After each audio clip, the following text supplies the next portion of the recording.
Hi everybody, Mr. C here again. Okay, do you remember recently we read a story from this book, The Treasury of Teddy Bear Tales, about Ruby? Well, this whole book is full of stories about bears, so I thought we'd have a go at reading some more of them. And I found a nice one to read today. It's called Jenny's Bear. Jenny had hundreds of bears of all shapes and sizes, and she loved every one of them. But what she wanted most of all was to meet a real live bear. "Mum," she said one morning, "if we made a nice cosy sort of den in the shed, would a real bear come and live in it?" "I shouldn't think so," replied Mum kindly. "There aren't any real bears about here." "Not even if I wished very hard?" said Jenny. "I'm afraid not," said Mum. "But we can make a den just for you and your toy bears if you like." The shed was in a terrible state. "Phew," said Mum, "I've never seen such a muddle. It must be years since this place was last cleaned." "It's no wonder there aren't any bears living around here if all the sheds are like this messy," said Jenny seriously. "No wonder at all," said Mum. When the den was ready, Jenny settled the bears in so that if a real bear did come, he would feel at home among his own kind. "There," she said. "Oh, you look just great. Now I've got to go in for lunch. So you'll have to keep watch for me, and if a bear does turn up, be sure to make him welcome." All through lunch, Jenny kept wishing for a real bear to be waiting for her back in the den. And then she hurried out to the shed with a tray full of special things for the bear to eat. But the den was just as she left it. There was no sign of a real bear anywhere. "Bother," said Jenny. But she set out her tea things and her books just the same. And then she sat down to wait patiently. Jenny and her bears waited and waited and waited. And just when it seemed that nobody was ever coming there was a knock at the door. "Come in," said Jenny. And in stepped the biggest, brownest, friendliest looking bear she had ever seen. "Hello," she said. "I hope you don't mind me popping in, but I've come all the way from the wild north searching for somewhere to spend the coming winter, and this is by far the coziest looking place I've found." "Of course I don't mind," said Jenny. "I made this den specially for you, and I've been wishing for a bear all day." Then Jenny sat the bear down and told him to help himself to the food. He had buns, biscuits and jelly, which he thought was wonderfully wobbly, but he was not at all sure about the tea Jenny poured out for him. He said, "This cup doesn't look very full. What sort of tea is it?" "Well, it's pretend tea," said Jenny.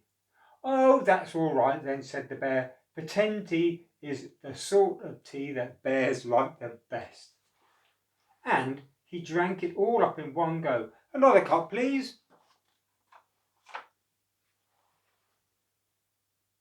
Then Jenny showed the bear her books. "Which one would you like first?" she asked. "The happy one or the sad one?" "The sad one," said the bear, "as long as it's not too sad." But it was too sad. Blubbered the bear. Stop it, you're making me cry." And big tears ran down his furry face. So Jenny read the funny story to cheer him up. "Ha ha ho!" roared the bear. "No more, no more, my sides are going to split." And they both rolled around on the floor until the whole shed shook. "Oh, that was fun," said the bear. "What should we do now?" I've got this," said Jenny, holding up a small bottle. "Bubble mixture," said the bear. "However did you guess all bears love blowing bubbles?" Outside, Jenny and the bear blew hundreds of shimmering bubbles. "You're very good at this," said Jenny. "My whole family are champion bubble blowers," said the bear. "My granddad once blew a bubble that was so big it took him right up into the air and carried him hundreds of miles away." "Wow!" said Jenny. "Did he ever get home again?" "Oh yes," said the bear. "He wrapped himself in brown paper and posted himself back. He was a very clever bear." By the end of the day, Jenny and the bear were the closest of friends, so she was very sad when he said that it was time for him to go. "But you said you were going to stay the winter," she said. "Yes," said the bear. "It's not winter yet, though, and I've got lots of things to do first." "You will come back, won't you?" said Jenny. "And bring your friends?"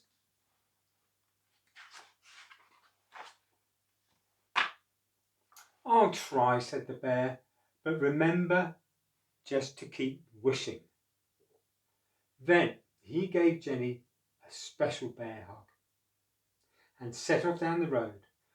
Jenny waved the bear out of sight and went indoors sadly for supper. The next morning, Jenny jumped out of bed, dressed quickly, and ran out of the shed. But the den was empty. The big brown bear, who liked stories and blowing bubbles, was not there. "What's the matter?" said Mum. "My bear's gone," said Jenny. "Cheer up," said Mum. "You know there wasn't really a bear, don't you?" The weeks went by and the weather got colder, but though there was still no sign of the bear, Jenny never forgot him. "There was a bear," she said to herself, "and he will come back, and I just have to keep wishing." Then it was Christmas morning. When Jenny drew back the curtains and looked out of the window, she saw something magical in the snowy garden. She tugged on her coat and boots and ran out for a better look. "A snow bear!" she gasped, and then she saw the huge prints in the snow. She followed them all the way to the shed. Everything was silent as she carefully pushed open the door. "Surprise!" roared a chorus of growly voices, for this shed was crowded with bears of every shape and size, and right in the middle sat Jenny's bear. "I said I'd come back," he said, "and this time I've brought the tea. And there's plenty for everyone." "What kind of tea?" laughed Jenny. "Why, pretend, of course," said the bear. "Oh, good," said Jenny. "That's the kind I like the best." Wow, that's a fantastic story.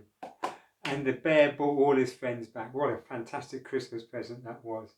So, goodbye from the Treasury of Teddy Bear Tales for now. We'll have another one maybe tomorrow. And goodbye from Mr. C. You take care, okay? Bye-bye. Bye-bye. Bye.